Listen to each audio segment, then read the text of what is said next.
आपके साथ कीर्ति सिंह। आइए रुक करते हैं फटाफट खबरों की ओर। प्रधानमंत्री नरेंद्र मोदी ने सोमवार को झारखंड स्थापना दिवस के मौके पर रांची में बिरसा मुंडा संग्रहालय का उद्घाटन किया। इस मौके पर उन्होंने कहा कि पूर्व प्रधानमंत्री अटल बिहारी वाजपेयी की दृढ़ इच्छा शक्ति के कारण ही आज के ही दिन झारखंड अस्तित्व में आया था। उन्होंने ही अलग जनजातीय मामलों का मंत्रालय बनाया था और जनजातीय हितों को राष्ट्र की नीतियों से जोड़ा था। देश में कोरोना मरीजों की संख्या में लगातार गिरावट दर्ज की जा रही है। कोरोना के एक्टिव केस की संख्या 1,34,000 पहुंच गई है। 523 दिन बाद सबसे कम एक्टिव केस दर्ज किए गए हैं। इसके साथ ही कोरोना से ठीक होने वाले मरीजों का आंकड़ा भी ठीक हो रहा है। बीते 24 घंटे में 10,000 से ज्यादा नए मामले सामने आए हैं। वहीं मौतों की संख्या 150 से भी नीचे आ गई है। इसके अलावा 11,000 से ज्यादा लोग स्वस्थ होकर घर लौट चुके हैं।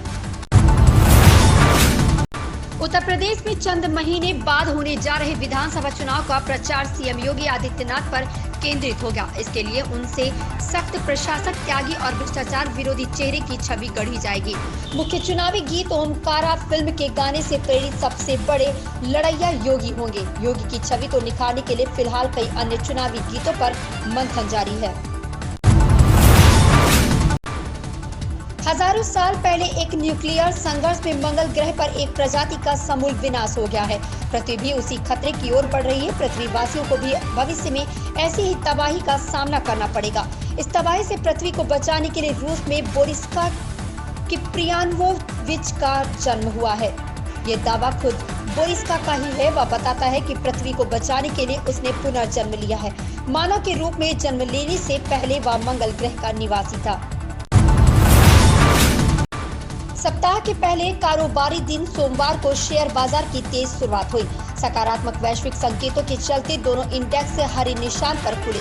कारोबार की शुरुआत होते ही बीएसई का 30 शेयरों वाला सेंसेक्स रफ्तार पकड़ते हुए 327 अंकों की तेजी के साथ खुला और 61,000 के पार पहुंच गया। वहीं एनएसई का निफ्टी भी 100 अंकों की बढ़त के साथ 18,000 के पार खुला। फिलहाल सेंसेक्स 316 अंकों की बढ़त के साथ 61,003 के स्तर पर कारोबार कर रहा है, जबकि निफ्टी 96 अंकों की बढ़त के साथ 18,198 के स्तर पर कारोबार कर रहा है।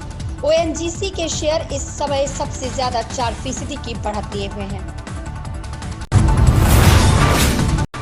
सुप्रीम कोर्ट की तरफ से दिल्ली में लॉकडाउन लगाने की सलाह को लेकर केजरीवाल सरकार ने सोमवार को एफिडेविट दाखिल किया। इसमें दिल्ली सरकार ने कहा कि अगर प्रदूषण रोकने के लिए पूरे एनसीआर में लॉकडाउन लगाया जाता है तो दिल्ली भी इसके लिए तैयार है। दिल्ली सरकार ने कोर्ट से कहा कि वह लॉकडाउन लगाने के लिए तैयार है, लेकिन चूंकि हवाओं की सीमाएं नहीं होती, इसलिए केंद्र सरकार को पूरे एनसीआर में लॉकडाउन लगाने के लिए सोचना चाहिए। दिल्ली स्थित जवाहरलाल नेहरू विश्वविद्यालय में छात्र संघों के बीच एक बार फिर बवाल होने की खबर सामने आई है। जानकारी के अनुसार रविवार को जेएनयू कैंपस में वामपंथी छात्र दलों की बैठक होनी थी। आरोप है कि अखिल भारतीय विद्यार्थी परिषद के कुछ सदस्य पहले ही वहां पहुंच गए और वामपंथियों से उनकी बहस हो गई।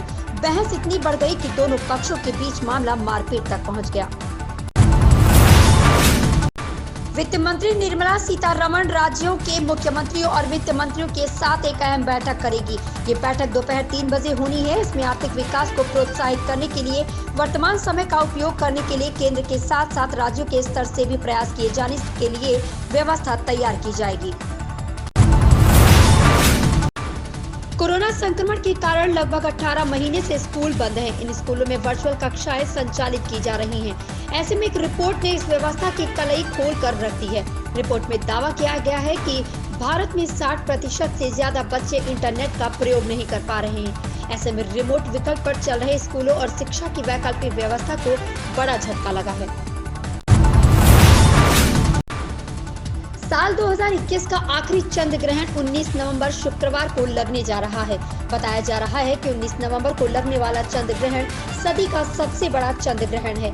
580 साल में पहली बार सबसे लंबा चंद्र ग्रहण दिखेगा और यह पूर्वोत्तर भारत के कुछ इलाकों में नजर आएगा। ये चंद्र ग्रहण भारत के असम और अरुणाचल प्रदेश में कुछ समय के लिए देखा जा सकता है। भारत के अलावा ये ग्रहण अमेरिका, उत्तरी यूरोप, पूर्वी एशिया, ऑस्ट्रेलिया और प्रशांत महासागर क्षेत्र में दिखाई देगा। इन खबरों में बस इतना ही। धन्यवाद।